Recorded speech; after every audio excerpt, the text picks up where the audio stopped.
What president had never voted in an election until he ran for president? That's just sad. When is, was, or will be the longest day on Earth? And how do astronauts vote from space? Answers to those and other questions coming up in this episode of The Off-Ramp with Bob And Marcia Smith.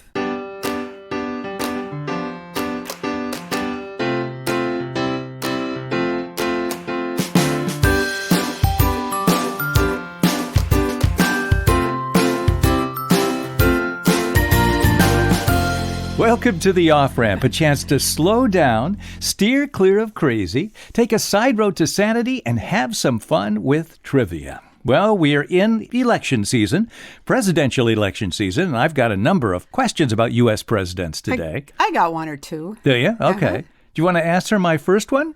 What president had never voted in an election until he ran for president? Yeah, well, that would be fodder for cable news. That would be today, wouldn't it? It's like, this guy hasn't even voted. Oh, what kind of thing is he? Yeah. Okay, I'll just have to take a stab here. Can you give me any kind of clue? Maybe what century? 19th century. He was a war hero. Okay. That might have been why he... It wasn't Grant, was it? No, it wasn't Grant. No, Grant had voted. Okay, I don't know. It was Zachary Taylor.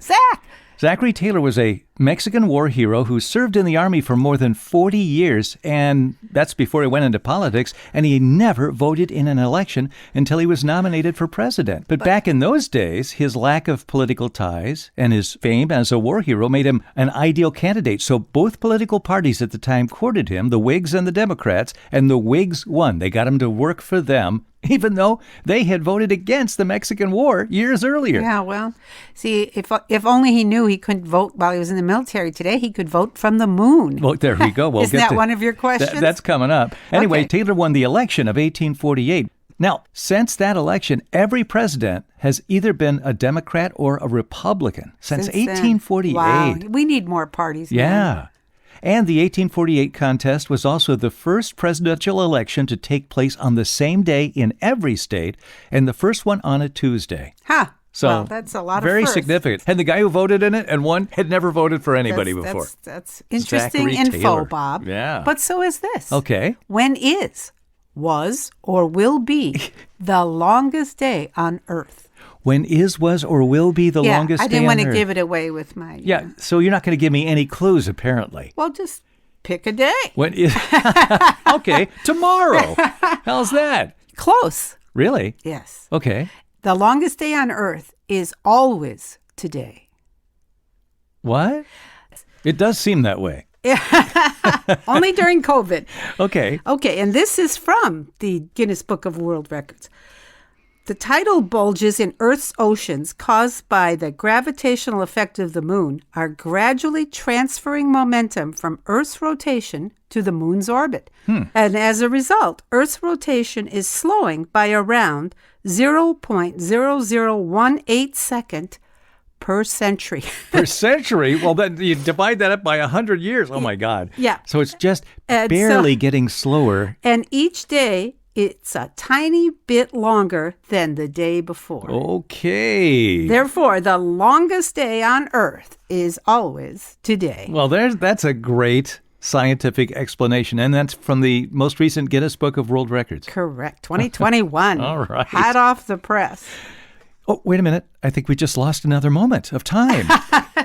All right, I've got a question for you. Yes. And I had never thought about this, but I saw this on one of my favorite sites. Mental Floss had this item. How do astronauts vote from space? Well, that just happened. Lady, what's her name up there? Kate Rubins. Kate, my close personal friend So Kate how is did up she there. officially cast her Did I vote? pay attention to what they said? How did they do it? And it's only happened a couple of times where there have been astronauts she up there. transmitted her result, and she was able to do it privately. I don't know how they did that. Okay, tell me. This is from an article by Ellen Gutowski. She says that astronaut Kate Rubins officially cast her vote from a makeshift voting booth aboard the International Space Station. And as much as we'd like to believe her ballot came back to Earth in a tiny rocket, The actual transmission was basically, it got sent to her county clerk as a PDF. Oh, I love it. Isn't that great? Yes. So apparently... Why can't they do this in Poughkeepsie and get it right? I don't know. And she isn't the first one to vote from space. This actually is a result of some legislation from the state of Texas. Now, why the state of Texas? Well, that's where Mission Control was. That's where more astronauts live than course. Anywhere else in the country. Is that right? Yeah, that makes sense. There's a lot of test places down there. So what happened is 24 years ago in 1996, John Blaha, who was an astronaut, he missed out on voting in the general election because his space flight to Russia's space station Mir began in September before the absentee voters received their ballot. So NASA worked with the Texas government officials to pass a law allowing the astronauts to cast their ballots from space. And David Wolf was the first astronaut to do that. That was in 1997. Speaking of space, yeah? As you know, Mars rovers have always fascinated me. Those crawling devices, crawling vehicles, right? With a life expectancy of 90 days, the rover Opportunity lasted on power for how long? Okay, I remember this because this went on for like 2 or 3 years. It was launched in 2004. It went on for 3 years. 14 years. Oh my and God. 136 days. Doesn't that show you how fast time flies? Amazing. I thought it was a few years too. From 2004 to 2018. In 2018, a planet-wide dust storm sent it into irrecoverable sleep state. It was just too much dust to blow off its solar-powered instruments. Yeah. But they had no idea it would go on for so long. It's wonderful. Yeah, it is. Okay, I've got a couple questions on presidency. I want to ask you a quick one here. Who is the only U.S. president to have run a marathon? Well, it wasn't Taft. We talked about him before. Roly-poly, roly-poly. Yeah. All right. Run a marathon. Well, marathons are relatively modern. Yeah. So I'll say George Bush the Younger. Yes, George W. Bush. Really? Yeah, in 1993. Now, he actually ran it 2 years before he became the governor of Texas. But still. But he did. He ran the Houston Marathon. He finished with a time of 3 hours, 44 minutes, 52 seconds.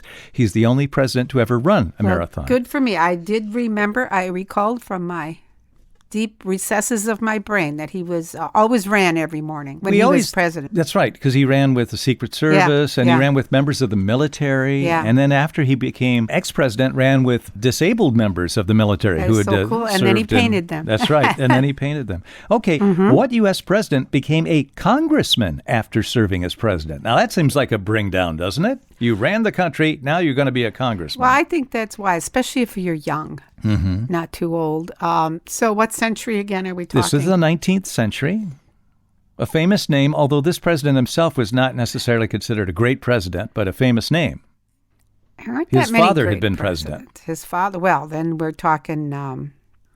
let's see. That was. How about the Addams Family? Yeah, I was going to say he was early. Well, no, I guess the early 1900s, of course. Well, John Adams was the president in the early 1900s. Yeah, it's Quincy, right? Yeah, the answer is John Quincy Adams, who was the son of John Adams. Now, he had served as a diplomat in Europe and then as a senator before he was elected in 1824. He served one term as president, so he went away for 4 years.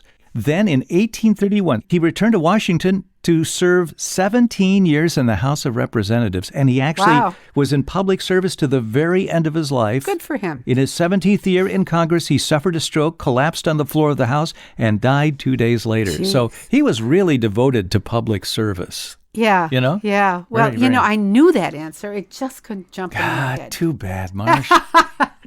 Okay, you got a presidential question? How many presidents have died in office? Oh, how many presidents have died in office? And I'm thinking of assassinations, but there may have been. All right, I'd say 1, 2, 3, 5 presidents died in office. Abraham Lincoln, Garfield, McKinley, Roosevelt, who was not assassinated, and JFK. That's it. No. I got it right. No. Oh. You're short by 3. Oh, really? Yeah. In order, they were William Henry Harrison. Oh, that's right. Pneumonia. He died after about a month in office, right? Yeah, pneumonia. He gave his speech outside and got a head cold, and down he went. Zachary Taylor, heat stroke. Abraham Lincoln, assassinated. James Garfield, assassinated. William McKinley, assassinated. Bad streak there for presidents. Warren G. Harding, suspected heart attack, but there's a fair amount of talk about his wife probably poisoned him. You know, I didn't know Harding died in office. That's interesting. Yeah, Okay. he did. And she had him denied any autopsy and had him buried immediately. Really? Yeah, and there was I some didn't very know big that. suspicion that she Hanky-panky. killed him. But FDR, cerebral hemorrhage, and JFK assassinated. So there were 8 that died in office while Wow. serving. Okay. Well, there were some surprises there. That was a good question. Well, thanks, Bob. Okay, well, I have a good question for you. You know, as the election nears, everybody talks about the popular vote and then the Electoral College. And Correct. you have to win the Electoral College. It's kind of an arcane thing, but it was put in there for various purposes, one of which is make sure the smaller states get the president to voice. visit. Yes. What U.S. president won the popular vote 3 times, but only served 2 terms? I didn't know this until I went down a Wikipedia rat hole last night. Oh, really? Yeah. Well, What U.S. president won the popular vote 3 times, but only served 2 terms? 2 terms. Well, was it somebody that took over for somebody who died in office? No? No. Tell me. Grover Cleveland. Grover. Yeah. Ah. He won the popular vote and the Electoral College in 1884. 4 years later, when he ran for re-election, he won the popular vote, but he lost the Electoral College, so he went back to private life. He came back again in 1892 and again won both the popular and Electoral College. So that's how Grover Cleveland became the U.S. president who won the popular vote 3 times, but only served 2 terms. And he's also the only U.S. president with what? 2 numbers. He was president number 22 and 24. That's right. He had There was he a term, took off. Yeah. somebody in there between him. Yeah. All right. I got one more presidential question. Okay. Then I have a first lady question. Yay. This is cringeworthy. Okay. What president, while in office, married his adopted daughter? I think that we're talking about the same person. Really? Grover Cleveland? Yeah. Well, I didn't know she was his adopted daughter. It's a technicality. It wasn't a technicality. He adopted her at 11. I'll tell you what I have first, and then you can Okay. pontificate. All right. All right. She was 27 years his junior. Grover married Frances, that was her name, whom he had adopted at age 11. She was his law partner's daughter. She still had her mother, so he took over helping the mother raise her. When he announced his wedding, that he was going to be married, everyone thought he was marrying the girl's mother. The widow. Yeah. Marrying the widow. Young blood. That's where I'm going. Okay, what was it you wanted to add to my fascinating Okay, number story? 1, he was a bachelor at the time. He'd been Yeah. a bachelor Oh, all yeah. this time. I did- Number 2, she was only 21 when he married her. She was the youngest first lady ever, 21 years old. And they 21? Yeah, they were wed in the White House, so she's the only first lady who was married in the executive mansion. And even though there was almost 30 years difference, there was really no controversy there. The public thought she was great. Oh, our bachelor president is getting married to this young woman. Now, you mentioned the thing that could have been very controversial, but it wasn't for some reason. The fact that she was the daughter of his best friend, Oscar Folsom. Folsom died when his daughter was a young woman, and Cleveland became the executor of his estate. So that's how he kind of became her legal guardian. So technically, he legally supervised her education. But they didn't meet until she was a college student. She came to the White House, and she met him there when she was a college student. So it's Okay. only about a year or 2 before she married him. They fell in love.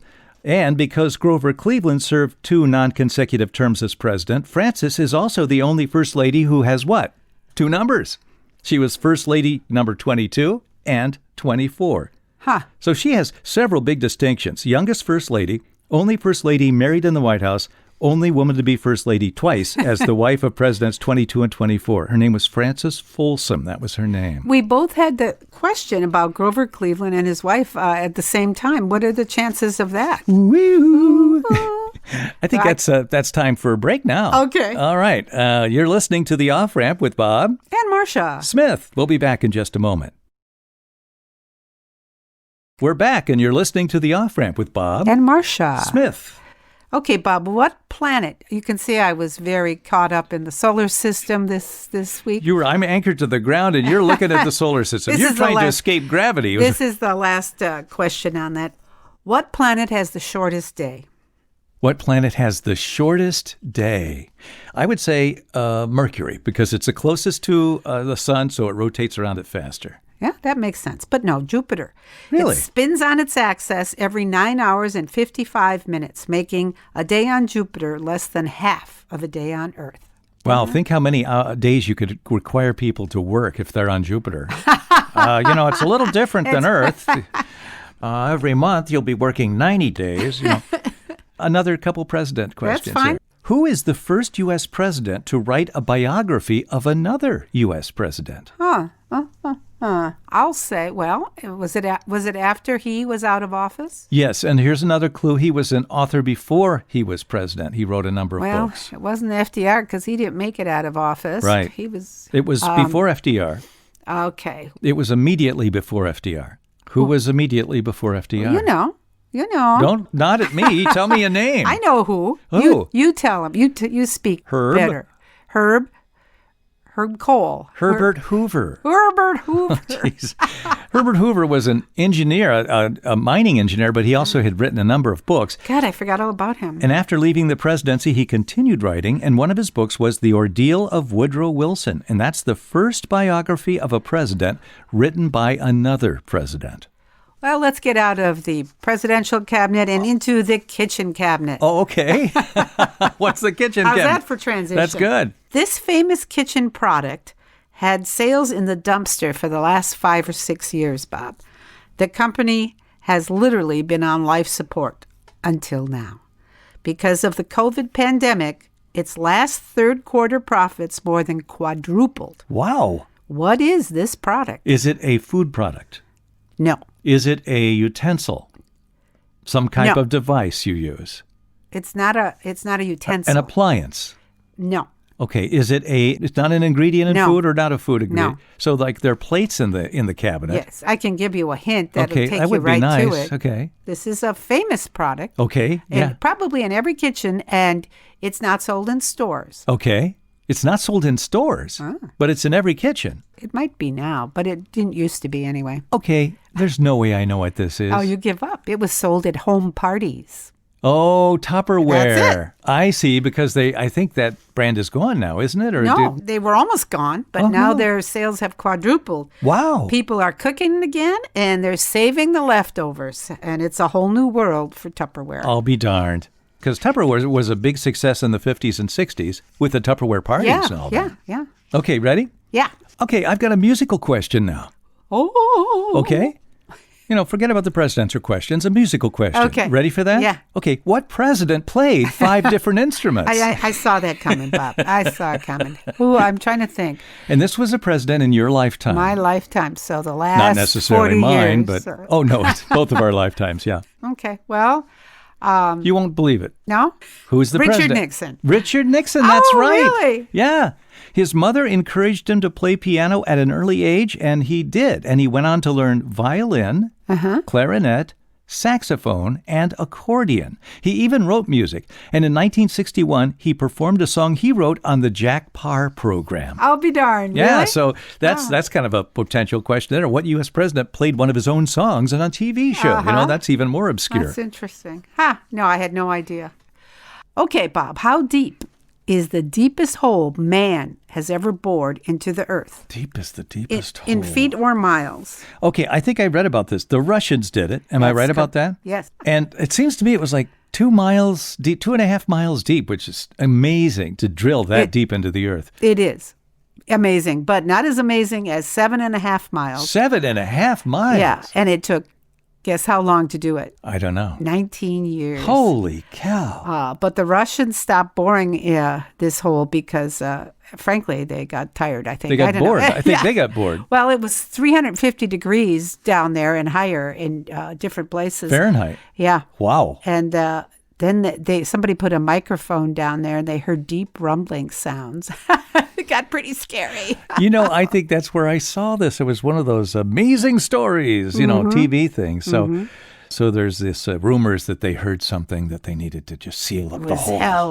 1965 to 1995, 7.5 miles, 40,230 feet deep.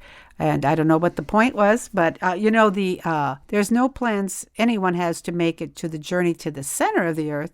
That would be 1,802 miles below the surface, which is solid iron down there. and has zero gravity. So that means when you get down there, you start coming back up. Wow. Yes. So nobody can go to even the center. Interesting. Uh-huh. Okay. You ready for another presidential Oh, question? I can't. I'm delirious. Okay. You're a football fan, so listen to this. Listen up here. What U.S. president was a star college football player who turned down offers from the Detroit Lions and the Green Bay Packers? Oh, my God. Your favorite team. Oh, my God. Yeah. Oh, cheesehead. Well, it was either Ronald Reagan or Gerald Ford. It was Gerald Ford. Okay. Yeah, he was a star football player at the University of Michigan. They won national titles in 1932 and 33, which were his sophomore and his junior years. And after graduation, he turned down offers to play for both the Detroit Lions and the Green Bay Packers. Oh, gosh. You know what he did? What? He accepted a job as a coach at Yale University. Why? Because he wanted to go to law school. Oh, good for him. Pretty smart, that he did it that way. They always made fun of him for being clumsy, especially on Saturday Night Live. It was funny, but it wasn't anywhere near true. He was an amazing athlete. Amazing athlete, very coordinated person. Yeah. He was also a model as a young man. He and Ronald Reagan were both models, or did model at times. Yeah. All right. Okay, now this fascinated me. But is it political, Marcia?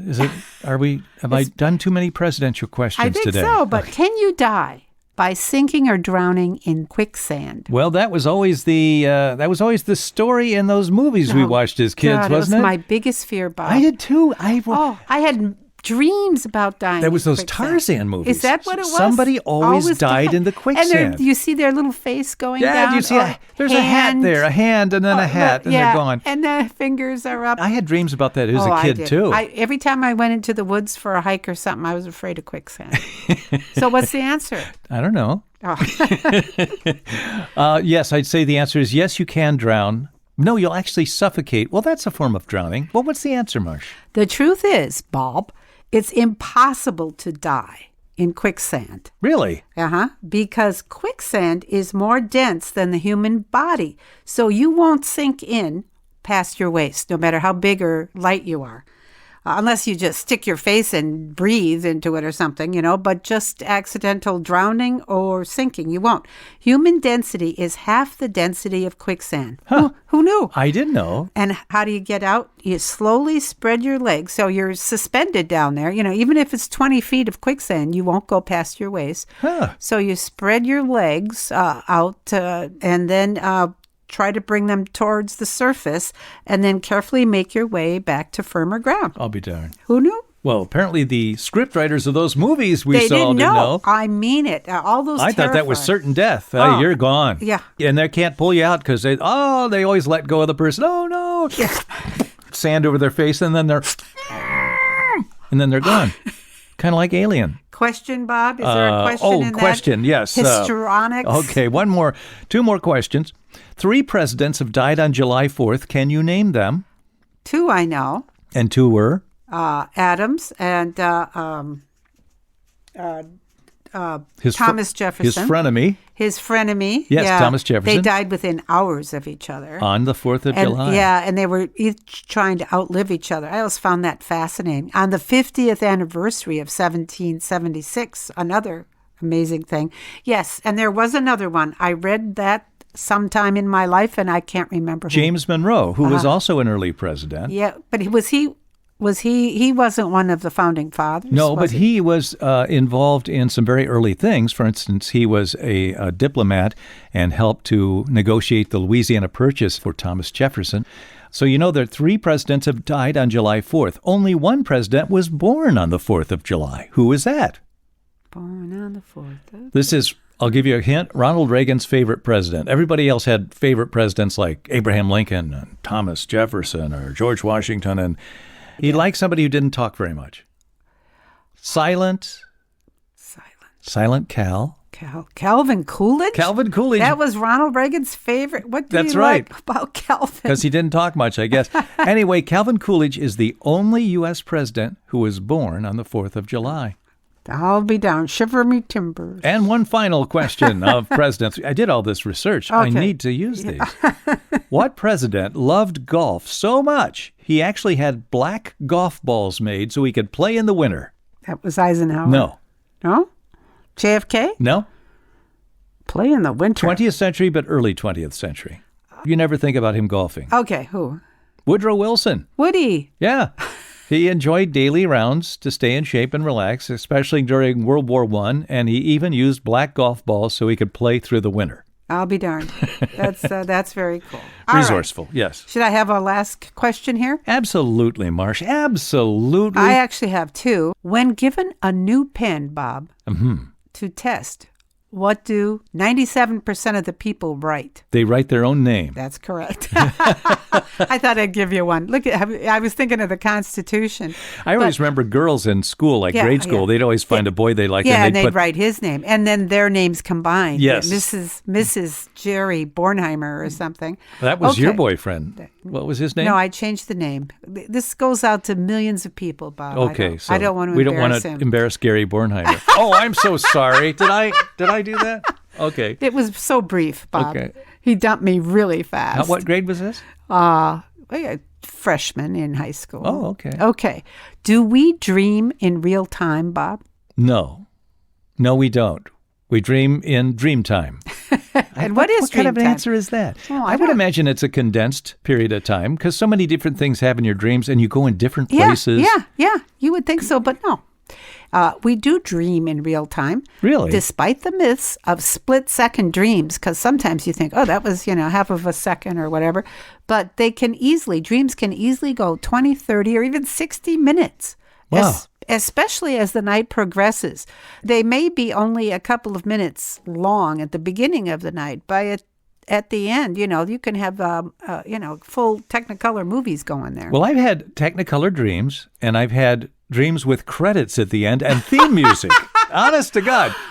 The theme music goes up, and there are the credits, my friends' names up on the screen. And I have dreams that I'm directing all the time. Oh, you're directing my dreams. Yeah. That's why. Well, there you go. We're on the same page. Okay. I can end with a couple of quick, good quotes. Okay. All right. This is Evan Essar. A red nose is usually caused by too much sunshine or too much moonshine. Well, that's true. That's true. That's what I was thinking, the first one.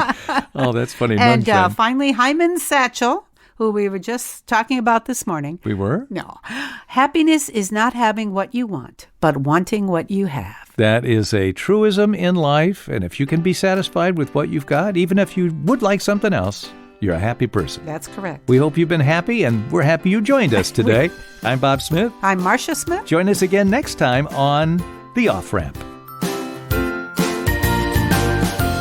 The Off-Ramp is produced in association with CPL Radio and the Cedarbrook Public Library, Cedarburg, Wisconsin.